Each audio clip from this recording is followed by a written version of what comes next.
Welcome to Friday Night's Video in our Master Series. This is the 122nd video in our Master Series and the 8th video in our group processing phase. So again, I hope that you enjoyed the last video and I made that as simple as possible to deal with widening the stereo field and have a good process to look at doing and some things to consider to do a good job of it. So once again, we're in the mid side, and I always reiterate that the importance of the 3 steps forward and 1 steps back. And we've talked about that. Any work that you do on any bus, then you deal with any adjustments you make. You may have to go back and readjust things on individual tracks or into groups or their buses. And once you get done there, to go back and take a look and reevaluate on each one of those buses that you've worked on that you've previous to see that maybe you need to make some changes for any work that you've done. And also we talked about the importance of each different section of your song may have to be looked at as different needs, and that you may really want to get used to using your automation for any work that you do to do a good job and do justice to each individual section so your mix comes out sounding as good as possible. So again, with that being said, we can go on to the mid side bus. So this is a pretty simple concept. Normally this is pretty easy. Now there's tools in my DAW that I have that will do different routings. So besides different routings, getting to the mid side, there's a bunch of different plugins. I like my Nugent Sigmod plugin because so far it's done a really good job. That basically it's got a left and right in. You can change it to mid side. If you look over here, it's going right and left, going to mid side. And then on each individual side, you can do different processing on it. You know, if you need to do some processing on the mids or on the sides, that you can process them a little bit differently. And then when you get done, you can switch them back and reverse that to where they're going left and right again, going out back into the signal flow. So it's a pretty simple concept. Now the problem here is that a lot of times historically people weren't dealing with that. So now that they are dealing with it, then it can be a problem. The first problem is when people talk to you about this, it can be an over-processing problem. You are sitting around trying to figure out, you go in there and go, okay, I'm turning off the mids, I'm listening to the sides, and I'm turning off the sides, and I'm listening to the mids. What the hell am I listening to, bro? What is that? And it's like, what is the point of that? If I've done a really good job on my mix, what's the point of going to that? Well, basically, the only issue here is going to listen to problems, because basically what this is trying to do is it's trying to separate the mid stereo field from the sides, so that basically a lot of times that you'll have, like we talked about, the drums and bass might be really close in the stereo field where things are farther out in the stereo field is one example, that you're going in there and you're going, okay, right now I'm going to listen to the mids and I'm trying to really listen to what's going on with my bass and my drums, that they're more centered, than the rest of the mix, and I'm listening to see what's going on and, and how clear they are, if I'm hearing any issues, because it's trying to separate those two. And then I go in there and listen to the sides, the things that I've brought out farther in the stereo field, out wider out in there, that are more out to the sides. A lot of times that, try to look at it at things inside of 50% right and left and things outside of 50% right and left, or, that kind of a concept of what's happening, and listening for issues. It basically, if you hear issues, you're listening to your mids and you can it's really separating them, but the rest of the mix is playing through there. So what's bleeding into the mids on top of them? Does that make sense? Because sometimes you can do some cleaning in there. You can be going, in my mids, I can really cut out some other stuff that's going on there that's from the sides that's causing reduced clarity, and vice versa. You might have the mids, things are going on the inside in the mid area of the stereo field are bleeding out into the other area in your sides, and so you might want to get in there and clean that up some. By, high, low pass filtering or whatever, you might be hearing dirt and saturation, distortion, things that you might want to put in there to clean up. Now, the thing is this takes a lot of experimentation. because you're not really sure most of the time exactly where it's splitting things, and so it's a guesstimate. So basically, anytime you get in there, okay, I'm doing some processing on my mids, and so I'm going to pick a plug-in or whatever, and I'm going to do some equalization or whatever I might be doing in there to try to clean things up or enhance things, whatever you might be doing, because anything that you might be doing in your processing, you're separating each one of those two sides out, or those two aspects of your mix, to see if they might need some extra processing. Right now, we've gone through everything. Most things, we've gone through stereo field work, equalization, saturation, and things like that, noise reduction. And we're going to be adding some reverb. We're going to do some expansion, compression, and then a little bit more noise reduction, maybe. But I told you most of the time we'll just save that for a mix down. And so you're gonna kind of reevaluating that. How did that affect that? Can I go back and look at any work that I've done in processing and see that my mids or my sides can be fixed better, and then evaluate it. And then once you go, okay, well, I might have done some work here. I might have went in here in my mids. I might have done some work there, and then I want to switch that back and then listen to it. Did that clean it up, or did that add something? It's like, and I also did some work on my sides, and then listen to it, on the mids and sides, them separately, and then listen to them, flip them over to where they're back to right and left, and what did it do? How much did it, what did it have an effect that I was looking for? Did it clean it up the way I did?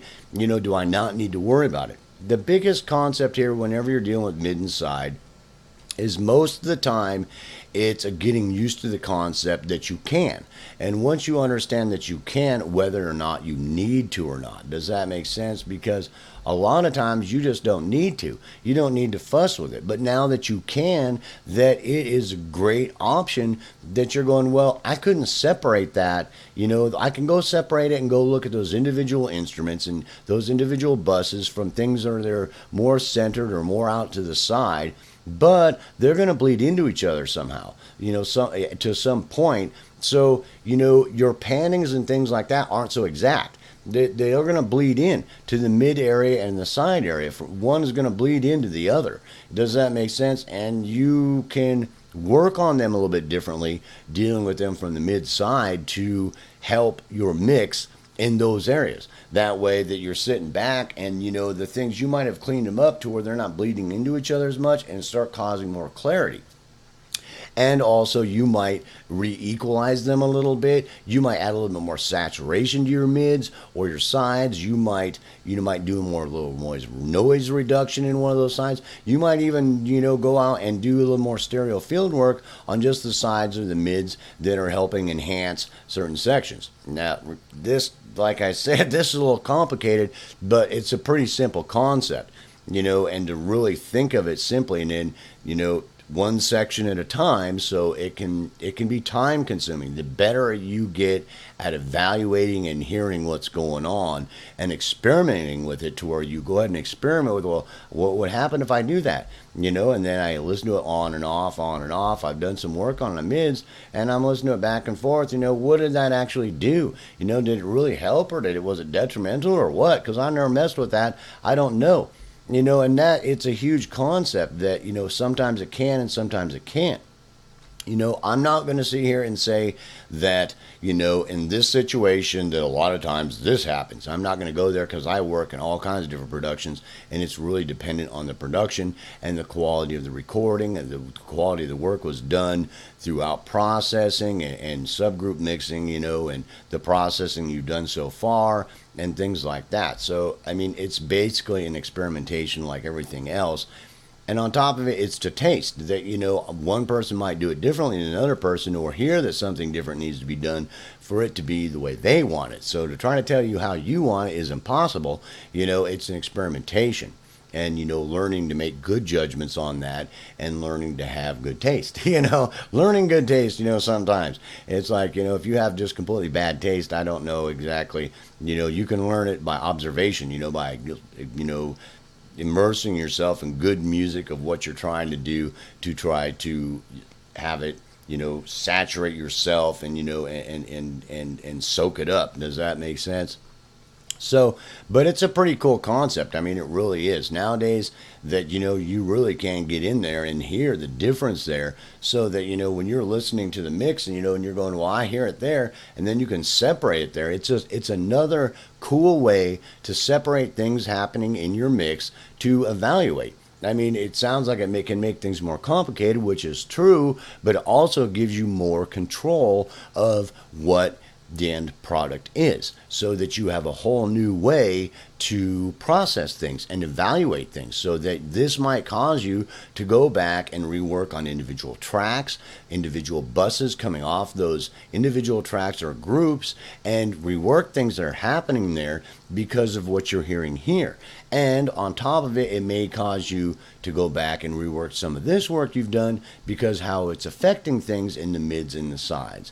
Does that make sense? And then on top of it, that you have the option of actually working on them separately to try to make that mix or that section that we're working on come out sounding as good as it possibly can.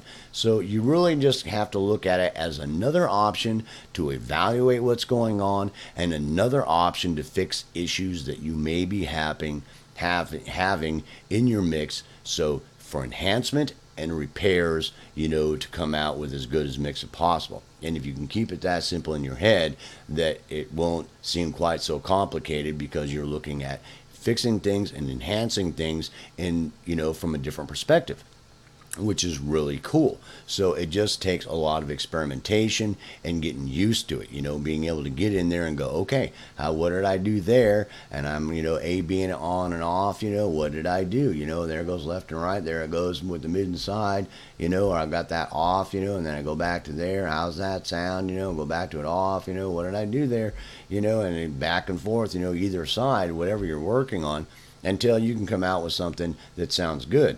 And there have been a lot of times that I really love this bus, because it's like all of a sudden I'm hearing something happening in the sides, during certain sections, or in the mids, in certain sections, in the mid range, of the stereo field, and it's like, wow, I can actually fix that now. I mean, I can actually go in there and deal with that, and I've actually enhanced the mix a lot that way, and it sounds much better. And or I've fixed issues. I was having an issue with my mids, with my bass and my drums, and I could deal with them separately from things that are farther out to the side that were wider in the stereo field.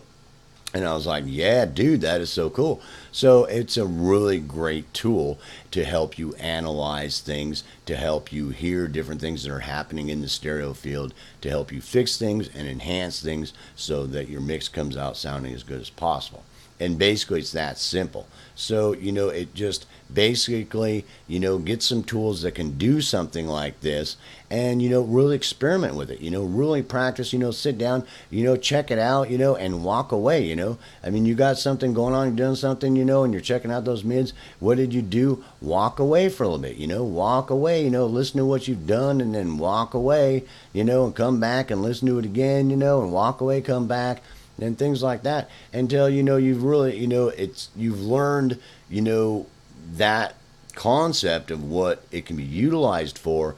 And basically that you will find that a lot of times that it'll point things out to you that you really might not have been hearing, because you're getting to hear it in a different way, and all of a sudden, wow, I didn't even realize that was happening with my mids or my sides. And it's like, now I'm hearing it, and it's like, what can I do to fix that or enhance that, make that sound better? And then you do it, and then you're like, whoa, yeah, dude, all right, so it's that kind of a concept, and it just takes time of you understanding it, of you putting it in your workflow, of you making a separate bus for it to go through it in your processing. Just remember, we're trying to sweeten things, so that's normally the processing here. So anything major that you can do the same type of work on the individual buses, or even their individual tracks, to try to fix problems you might be having. So keep that in mind also, that you can go back and do that to those individual tracks rather than doing it here, where it might not be a good idea to do it here. It might be better to do it on individual tracks or those individual buses, because whenever we're going through this processing here, we're trying to sweeten things up. So I hope I made that as simple and as clear as possible so that when you get to your mid and sides that it's a fun experience and that you learn that why I put it on there, because in each different mix it can be different, to help you see things that might be happening in that individual mix that has different needs. So peace, help, love. I hope you enjoyed this video on mid and side bus, and I will see you in the next video.